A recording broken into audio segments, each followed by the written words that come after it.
हाँ स्टूडेंट, अभी तो आपने यहाँ पर किसी रिंग पर जो चार्ज का डिस्ट्रीब्यूशन था, उस चार्ज के डिस्ट्रीब्यूशन के कारण उसके एक्सिस पर आप इलेक्ट्रिक फील्ड निकालिए। ठीक है। अब यहाँ पर कोई थिन सर्कुलर रिंग है, semi circular ring.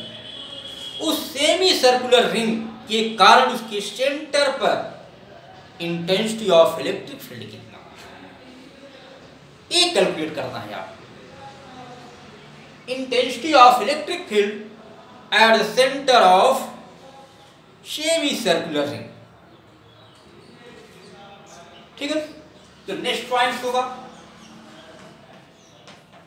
Intensity of electric field at the center of semicircular ring, center of uniformly charge, लिख दे, एक चार्ज होगा center of uniformly charged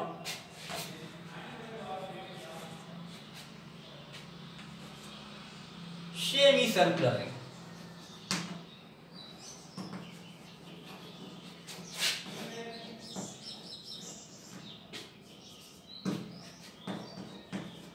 ठीक है।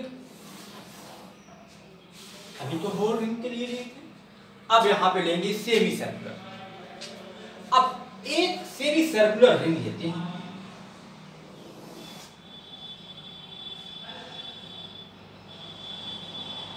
ठीक है। ये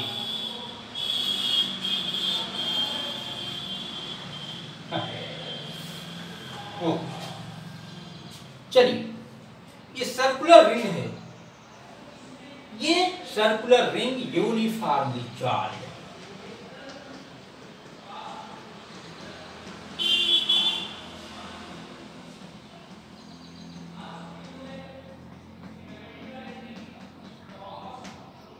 ओके। तो अब आपको तो यहां पर ये पता करना है इसके सेंटर पर कि सेंटर पर इंटेंसिटी ऑफ इलेक्ट्रिक फील्ड कितना होगा। तो अब तो आपको पता हो गया होगा कि इसके सेंटर पर इंटेंसिटी ऑफ इलेक्ट्रिक फील्ड कैसे फाइंड कर सकते हैं, है ना। वही प्रीवियस कॉन्सेप्ट जैसे आप इसके पहले कैलकुलेट किए हैं। कैसे कैलकुलेट किए हैं? इसके पहले आपने कैसे कैलकुलेट किया? इसके पहले आपने कैलकुलेट किया स्मॉल पार्ट लेकर, उस स्मॉल पार्ट पर स्मॉल चार्ज लेकर, स्मॉल चार्ज से जब कैलकुलेट कर लिए तो टोटल के लिए इंटीग्रेट कर दिए, है कि नहीं। तो इस प्रकार से हम इसको कैलकुलेट कर सकते हैं। इसका मतलब क्या करेंगे, इसका एक स्मॉल पार्ट ले लेते हैं। चलो इसका एक स्मॉल पार्ट लेते हैं,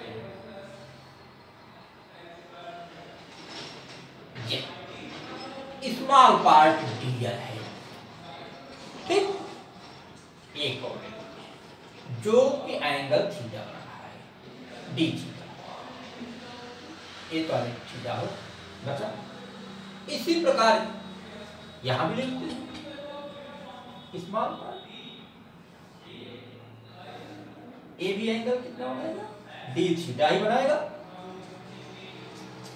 ये भी हो गया थीटा। चलिए इन चार्ज का स्मॉल चार्ज डी क्यू होगा, स्मॉल चार्ज डी क्यू होगा। तो हम ध्यान दीजिएगा कि हमें दोनों को लेना नहीं है, किसी एक ही को लेना है। अब ये जो इलेक्ट्रिक फील्ड यहां पर इंटेंसिटी ऑफ इलेक्ट्रिक फील्ड होगी, ये इसी कारण यह होगा, ठीक। ओके ओके,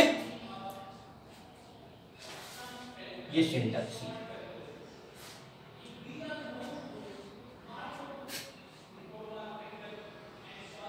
तो अब पहले हम देखते हैं कि जो चार्ज का डिस्ट्रीब्यूशन है वह जो सेमी सर्कुलर रिंग पर है,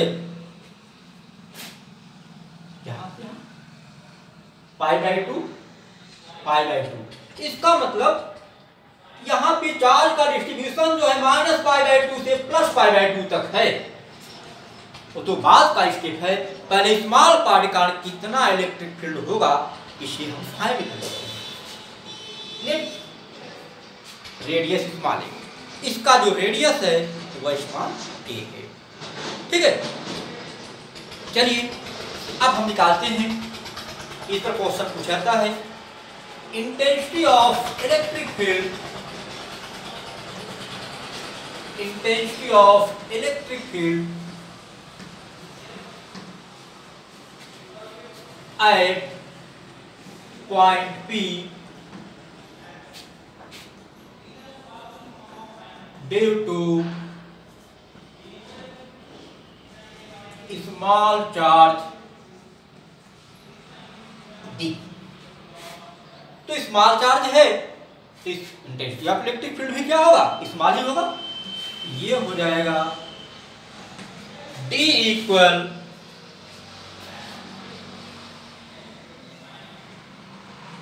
1/4πε0। ठीक है, अब यहां पे आपको जो लेना है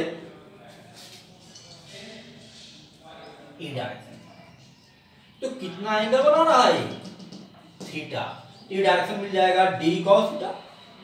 ठीक है, तो ये हो जाएगा cos थीटा से मल्टीप्लाई कर देंगे, d equal 1/4πε0 dq upon a square into cos theta. Okay, अब यहां पर सरफेस चार्ज डेंसिटी dq की वैल्यू रखेंगे 1/4πε0 lambda into dl upon a square cos theta. ठीक है,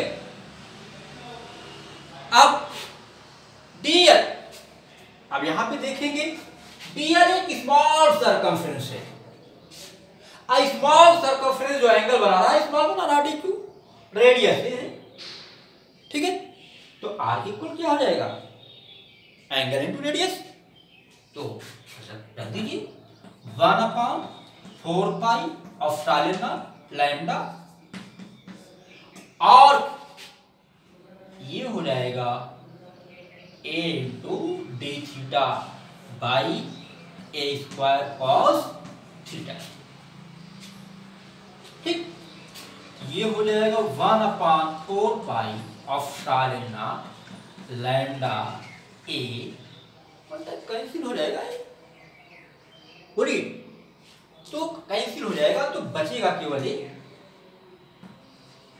cos थीटा डी। ठीक है, ये तो मिल गया dE। अब हम निकालें टोटल चार्ज के कारण इंटेंसिटी ऑफ इलेक्ट्रिक फील्ड कितना होगा। ठीक, intensity of electric field, intensity of electric field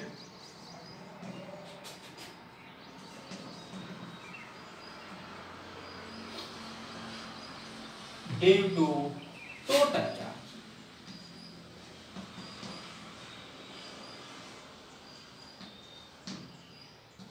equal, अब देखो चार्ज का डिस्ट्रीब्यूशन -π/2 से +π/2 तक है, तो यह हो जाएगा -π/2 टू +π/2 1/4πε0 लैम्डा बाई a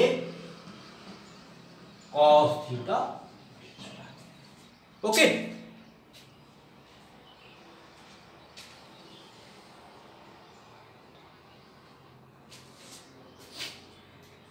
अब चलते हैं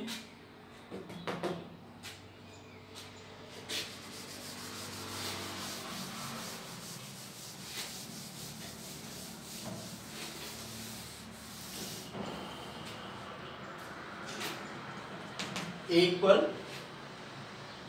1/4 pi lambda by a minus π/2 2 plus π/2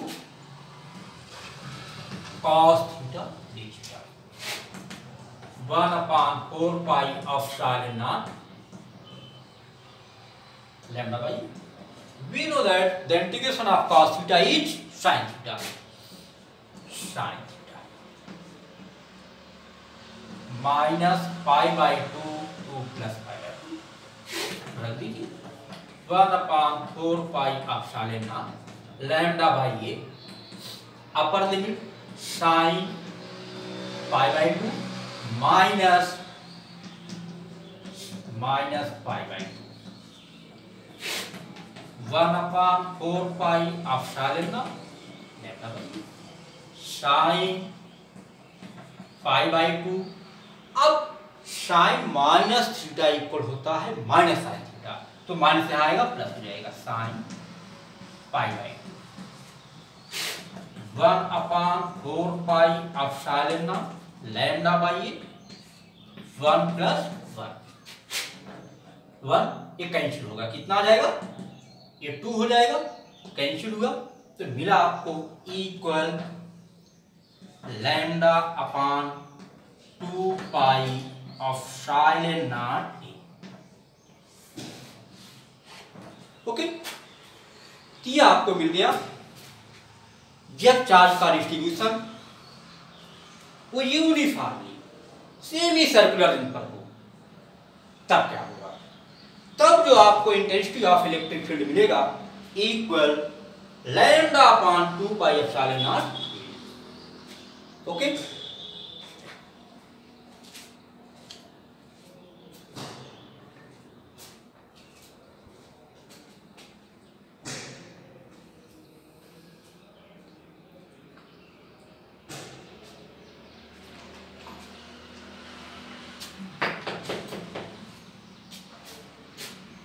dear student, अब हम लोग स्टडी करते हैं electric field lines.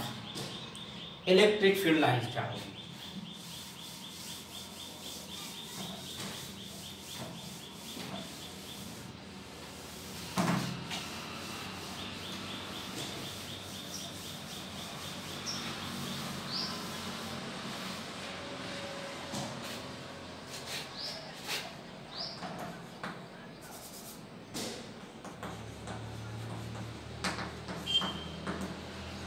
Electric field lines of force.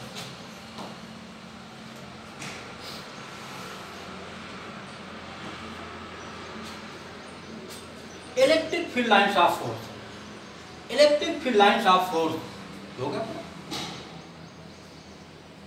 अब यहां पर आपको देखना है कि कोई पॉजिटिव डिस्चार्ज जो होता है जब किसी अदर पॉजिटिव चार्ज के पास रखा जाता है तो रिपल्सन होता है, और नेगेटिव के पास रखा जाता है तो अट्रैक्शन होता है। ठीक है, अब यहां पर सपोज कर लेते हैं कि ये कोई पॉजिटिव चार्ज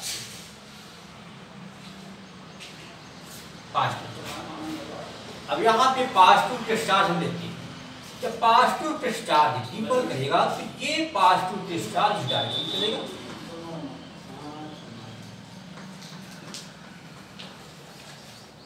ये रिपल करेगा तो इस डायरेक्शन में जाएगा,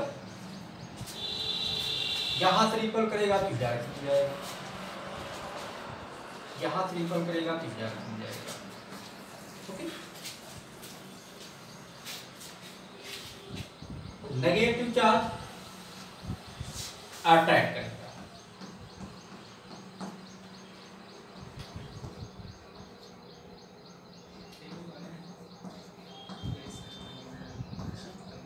ओके। तो ये देख सकते हैं कि पॉजिटिव डिस्चार्ज रिपल होकर के जिस डायरेक्शन में जा रहा है वही डायरेक्शन ही क्या होगा, ये जो लाइंस है यही लाइन इलेक्ट्रिक फील्ड लाइंस कहलाए।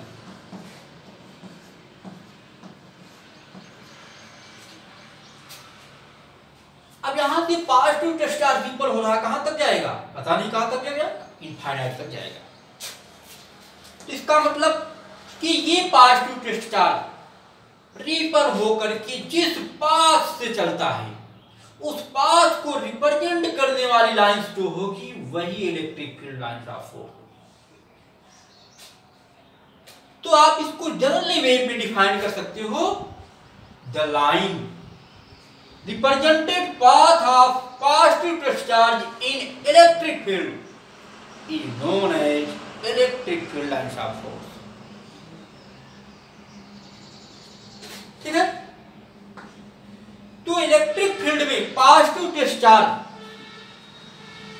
इलेक्ट्रिक फील्ड में पॉजिटिव डिस्चार्ज के पाथ को रिप्रेजेंट करने वाली जो लाइंस होंगी वही electric field lines of force होगा। आपने देखा ये पॉजिटिव चार्ज है तो रिपल करेगा, तो ये इधर जा रहा है, ये इधर जा रहा है, ये इधर जा रहा है। इस प्रकार से ये जो लाइन रिप्रेजेंट कर रही है यही line electric field lines of force है। पॉजिटिव डिस्चार्ज कहीं भी लिखा गया है, नेगेटिव अट्रैक्ट कर रहा है, इसका पाथ यह होगा, तो ये भी क्या होगा, electric field lines of force होगा। अब सपोज कर लेते हैं कि 2 पॉजिटिव चार्ज हैं, तब क्या होगा, यहां पे 2 पॉजिटिव चार्ज है, तो जब यहां पे पॉजिटिव डिस्चार्ज रखेंगे तो रिपल होकर के जब रिपल होगा तो क्या स्ट्रेट लाइन में मोशन करेगा, नो, यहां से जब रिपल होगा तो ये भी रिपल्सन फोर्स लगाएगा, मींस स्ट्रेट लाइन में न जाकर के बल्कि क्या होगा, इसके बैकवर्ड डायरेक्शन में करेगा, तो इसका यह डायरेक्शन होगा।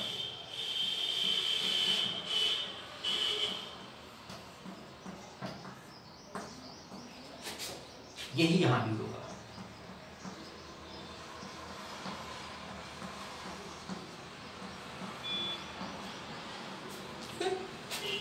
चलिए अब एक पॉजिटिव एक नेगेटिव ले लेते हैं, तब क्या हो जाएगा,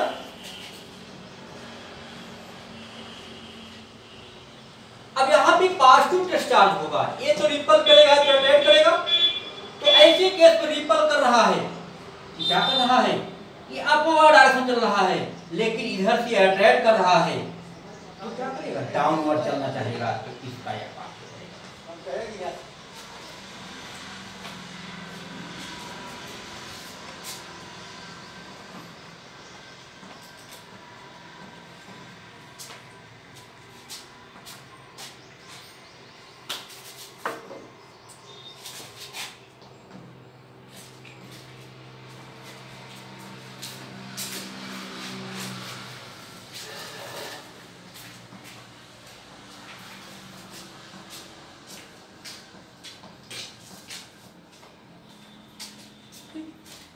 ये हुआ electric field lines of force. ये electric field lines of force या इलेक्ट्रिक फील्ड के डायरेक्शन को रिप्रेजेंट करता है। यहां पे देख रहे हैं इलेक्ट्रिक फील्ड का डायरेक्शन यह होगा, यहां पे इलेक्ट्रिक फील्ड का डायरेक्शन यह होगा, ये इलेक्ट्रिक फील्ड का डायरेक्शन यहां पे होगा, means direction of electric field lines of force represented the direction of electric field. Then we can define electric field lines of force. The positive discharge, the path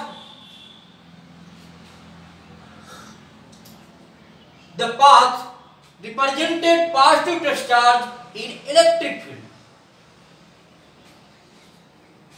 The lines represented path of electric field lines in electric field is known as electric field lines of force.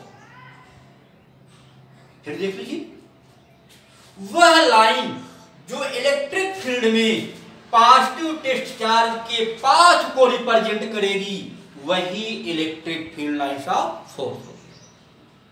Okay.